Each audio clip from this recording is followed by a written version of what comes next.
person who has food may have many problems. A person who has no food has one problem. It was quite obvious that we started to have issues with people having enough food to eat. And then there were other food banks that we were aware of.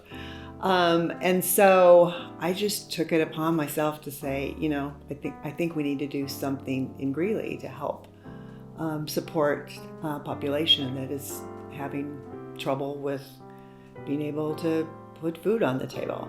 Pam was not the only person aware of the growing issue of hunger in the early 80s. I don't remember whose idea it was to establish the food bank, but I was excited about it because I knew that people were hungry and didn't have access to food. Originally known as Greeley Food Clearinghouse, we opened for operation on a hot summer day in mid-August 1982 through the collaborative effort of community leaders and local nonprofit agencies. We started off so small in the basement of the Salvation Army with one refrigerator that was a regular sized refrigerator. And just started to see what we could do and then it grew. Eventually, we received a permanent home at a 1,000 square foot building located at 1305 2nd Street in April 1983. We continued to grow as more nonprofits began partnering with and utilizing our services. Our first year's proposed budget was $6,600, and we had no full-time staff. An average of 10,000 pounds of food went out each month, thanks in large part to local grocery stores. We had a permanent relation, or more semi-permanent relationship with the grocery stores in town. So if bread was around for too long a period of time, the food bank was a way to get that distributed cheaply because we really didn't have very much money. Our warehouse could fit 20 pallets, and food was picked up from donors in an open bed pickup truck. Everything in the building had to be hand stacked, and the cooler for all perishable items was only 10 feet by 7 feet. I remember when we, when the building was in, and we opened the door, and I went, oh my gosh, this is just never going to be filled up. And then it wasn't long after that they had to move to another location. By the end of the 80s, we were in need of a larger facility. On September 1st, 1990, we moved into the old Stoles Market building at 104 11th Avenue with 10 times more warehouse space. Soon after moving, we changed our name to Weld Food Bank to better reflect the size and scope of our reach. Our operations continued to grow, and we transitioned from pickup trucks to box trucks for all food transportation. As part of our growth, we added more direct services such as the Commodity Supplemental Food Program and Kids Cafe. The more we expanded our services in the community, the more need we discovered.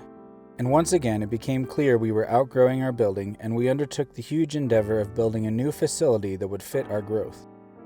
In April of 2005, we moved into our current facility, a 36,500 square foot warehouse space.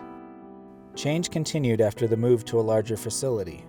We added the backpack program to help feed hungry kids over the weekend, expanded Kids Cafe and summer feeding through a commercial kitchen, launched the mobile food pantry to deliver healthy, perishable foods directly to communities, and most recently began Farms to Family to further expand available foods to nonprofit agency partners.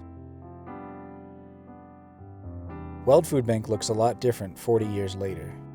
The first couple years were kind of shaky, but it actually went pretty fast once we got permission and connections with the food industry. That's what caused that building on 2nd Street to be built, and then the next one having, to be much bigger. And then, of course, now the size of it is just kind of overwhelming when I go in there thinking about how we started.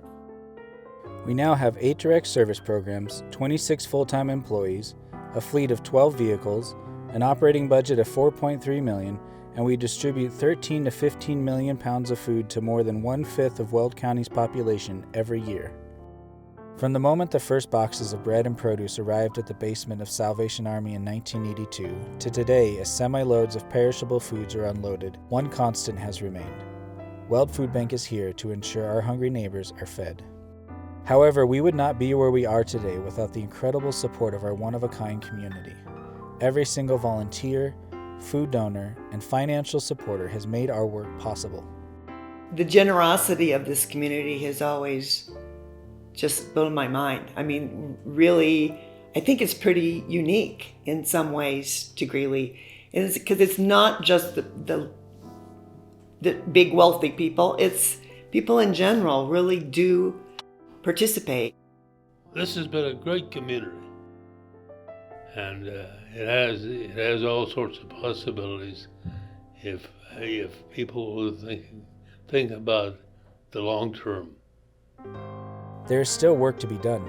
As we continue to grow, we need your help to ensure that no matter what comes our way, be it a recession, flood, or pandemic, that we can be there to help our hungry neighbors today and into the future.